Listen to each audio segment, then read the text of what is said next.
আমি যদি আগামীর জন্য প্রস্তুত হতে চাই, দেশের জন্য কন্ট্রিবিউট করতে চাই, তাহলে অবশ্যই আমাকে ফিজিক্যালি এবং মেন্টালি আমাকে সাউন্ড থাকতে হবে, হ্যাঁ আমাকে সুস্থ থাকতে হবে।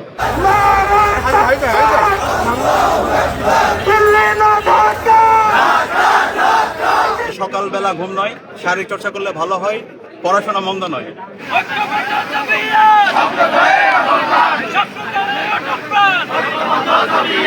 আজকে যে রান উইথ শিপের আয়োজন করেছে, এটার মাধ্যমে আমাদের মেসেজ হচ্ছে আমাদের যে যুবকরা আছে, তরুণ প্রজন্ম আছে, তাদের ফিজিক্যালি ফিট থাকা দরকার।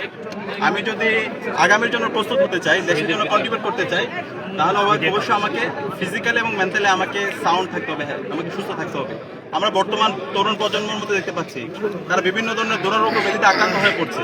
তো সে জায়গা থেকে আমাদের এই প্রতিদিন সকাল সকাল ঘুম থেকে উঠে শারীরিক চর্চা করা, এর পাশাপাশি আমাদের পড়াশোনা যেন আমরা কনসেন্ট্রেট করতে পারি, সেই জন্য আজকে আমাদের এই আয়োজন। এবং ইসলামী ছাত্র শিবির এই ধরনের আয়োজনগুলো, ক্রিয়েটিভ আয়োজনগুলো প্রতিষ্ঠার পর থেকে করে আসছে। বিগত ফেসিবাদী আমলে আমাদেরকে জনপরিসরে এই ধরনের আয়োজন করতে দেওয়া হয়নি।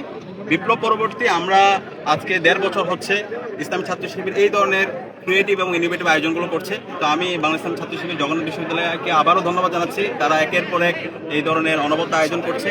তারা ইতিমধ্যে শিক্ষার্থীদের মন জয় করে নিয়েছে এবং আমরা এখানে আজকে যারা উপস্থিত হয়েছে আমরা আজকে থেকে আবার নতুনভাবে সংবদ্ধ হব যে সকালবেলা ঘুম নয়, শারীরিক চর্চা করলে ভালো হয়, পড়াশোনা মন্দ নয়। তো আমরা আশা করবো শিক্ষার্থীরা এইভাবে আমরা নিজেদেরকে গড়ে তুলবো এবং আমরা আগামীর জন্য প্রস্তুত হব। জগন্নাথ বিশ্ববিদ্যালয় কেন্দ্রীয় ছাত্র সংসদ নির্বাচনের ব্যাপারে কথা হয়েছে। আমরা নির্বাচন কমিশনকে অনুরোধ করবো তারা যেন কোনোভাবে পক্ষপাতিত্বমূলক আচরণ না করে। ইতিমধ্যে নির্বাচনের তারিখ দেওয়ার পর পেছানো, সেটা আমাদের কাছে মনে হয়েছে কারো উপর থেকে ওহী নাজিল হয়েছে এবং এর ভিত্তিতেই এই সিদ্ধান্ত নেওয়া হয়েছে।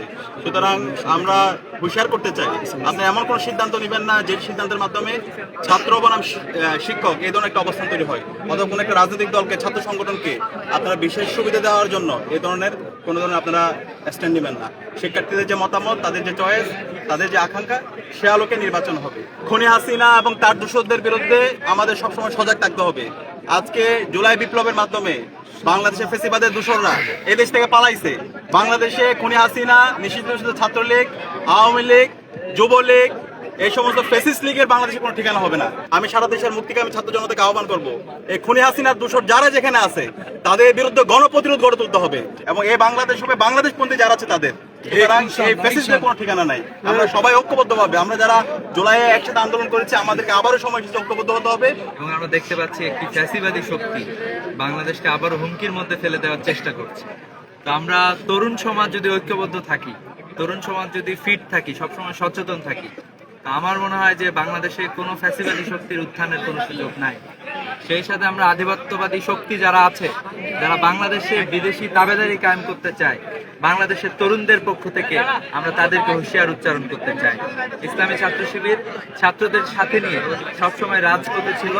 বাংলাদেশের যে কোনো আন্দোলন সংগ্রামে বাংলাদেশপন্থী মানুষদের সাথে নিয়ে ইসলামী ছাত্র শিবির দুর্বার আন্দোলন গড়ে তুলবে, আমরা সেই প্রত্যাশা রাখছি। এ ধরনের কর্মসূচিতে বাংলাদেশের শিক্ষার্থীরা কতটা আগ্রহী, আমরা একটি সুস্থ এবং একটি সুন্দর প্রজন্ম গড়ে তুলতে চাই, এটা হচ্ছে ইসলামী।